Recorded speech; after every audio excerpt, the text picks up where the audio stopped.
नमस्कार साथियों, स्वागत है हमारा यूट्यूब चैनल आपकी राय में। और आज हम बात करने जा रहे हैं खेल से संबंधित। भारत और साउथ अफ्रीका के बीच आज सेकेंड ओडीआई मैच रायपुर में खेला गया वीर नारायण सिंह स्टेडियम में, जिसको साउथ अफ्रीका की टीम ने 4 विकेट से जीत लिया। भारत ने पहले खेलते हुए 358 रन 5 विकेट के नुकसान पर बनाए थे। इसमें विराट कोहली का शानदार शतक रहा और ऋतुराज गायकवाड़ का भी शानदार शतक रहा। इसके बावजूद भी साउथ अफ्रीका की टीम 4 विकेट से जीत गई। आइए इसी पर चर्चा करने के लिए हमारे साथ मौजूद हैं सचिन जी, और इनसे हम जानेंगे कि आखिर हार का मुख्य कारण क्या रहा। नमस्कार। देखिए, हार का कारण तो बहुत सारा रहा, लेकिन अगर मुख्य कारण देखा जाए तो भारत का एक समय स्कोर 39 ओवर की समाप्ति पे 284 रन के स्कोर के पे मात्र 3 विकेट गिरे थे। उसके बाद कोहली आउट हुए।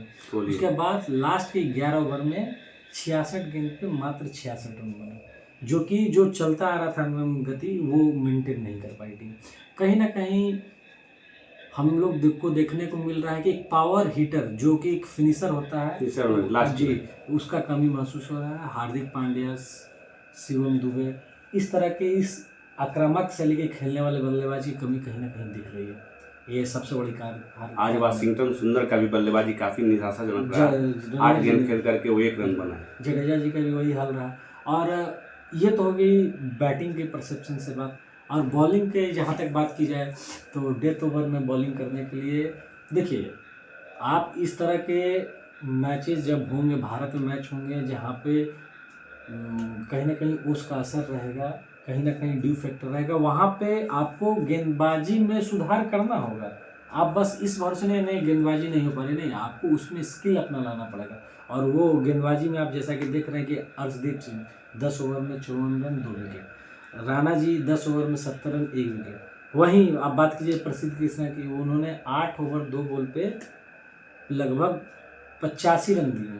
अच्छा, आपको ऐसा नहीं लगता है कि जिस प्रकार का स्टेडियम था, जैसे 67 मीटर का स्टेडियम था, कोई ज़्यादा बड़ा स्टेडियम नहीं था, तो ये हमारा भारत का जो स्कोर था 358, ये क्या जिस तरह से शुरुआत हुआ उसके अनुसार अगर देखा 370 के पार जा सकता था। बिल्कुल, वही तो मैंने स्टार्टिंग में ही आपको बताया ना कि लास्ट के 11 ओवर में रन नहीं बना। लास्ट के 11 ओवर में मिनिमम 100 रन की आवश्यकता थी। 284 था, तो 284 में अगर 100 जोड़ दीजिएगा तो 384 होता है। 380 के पार स्कोर चला जाता तो ये बहुत ही मुश्किल रहता साउथ अफ्रीका टीम के लिए। लेकिन कहीं ना कहीं हम लोग शॉर्ट हो गए, 30 से 35 रन पीछे हो गए टीम का स्कोर। और साथ ही हमारी गेंदबाजी में भी, मतलब कहने का मतलब देखिए, ओस गिरेगा, ड्यू हो रहेगा, लेकिन उसमें भी अच्छा प्रदर्शन करके देना है। अर्शदीप भी उसी पिच पे बॉलिंग किया ना, 10 ओवर में 54 रन देके 2 विकेट लिए। इस प्रकार की गेंदबाजी की कमी रही। अच्छा, एक और बात हम कर सकते हैं, हम अपने भारतीय टीम में कमियों को खोज रहे हैं, लेकिन यहाँ पर अगर देखा जाए तो हम ये भी कह सकते हैं कि साउथ अफ्रीका की टीम अभी जो फिलहाल परफॉर्मेंस दे रही है, तो कहीं ना कहीं उनका टीम मजबूत है। क्योंकि पिछला मैच भी साउथ अफ्रीका कहीं ना कहीं अप्रोच कर गई थी स्कोर तक, मात्र कुछ विकेट गिर जाने की वजह से लास्ट में वो हार गई थी। जी। तो क्या इसके बारे में आप क्या कहेंगे कि साउथ अफ्रीका का अभी जो गेंदबाजी हो रही है, खासकर गेंदबाजी की बात की जाए, और 1-2 जो बैट्समैन हैं अभी जो वहाँ के काफ़ी फॉर्म में चल रहे हैं, तो ये भी एक कारण है हार का, या केवल भारत की ही कमी है बैटिंग और बॉलिंग? देखिए, हार के जीतने वाले को क्या कहते हैं, बाजीगर कहते हैं। वही साउथ अफ्रीका गेंदबाज जो शुरू से 284 रन पिटवाई थी 39 ओवर में, यही गेंदबाज बॉलिंग के थे। उसमें एंडिगी थे, आप बर्गर थे, वो मार्को यंसन थे, बॉस थे, केशव महाराज थे। लेकिन फिर जब लास्ट का जो भी 11 ओवर का फेज आया तो उन्होंने बॉल को स्लोअर बॉल डाला, यॉर्कर डाला, मतलब कि बैट्समैन को रूम बनाने नहीं दिया। आप देखिए लास्ट के ओवरों में तो जडेजा के साथ साथ राहुल भी स्ट्रगल करने लगे, अच्छी गेंदबाजी की। तो मैं वही बोल रहा हूँ कि इंडिया के गेंदबाजी में लास्ट में उस चीज़ का अभाव मिला है, वो देखने को नहीं मिला। जितने भी विकेट गए, एक होता है ना कि गेंदबाजी के स्किल से विकेट लेना, बैट्समैन को परेशान करके लेना, कुछ नया करना, आगे पीछे करना, वो सीधा सीधी सब मारने के चक्कर में बाउंड्री लाइन पे कैच हुए हैं जितने भी साउथ अफ्रीका विकेट गिरे।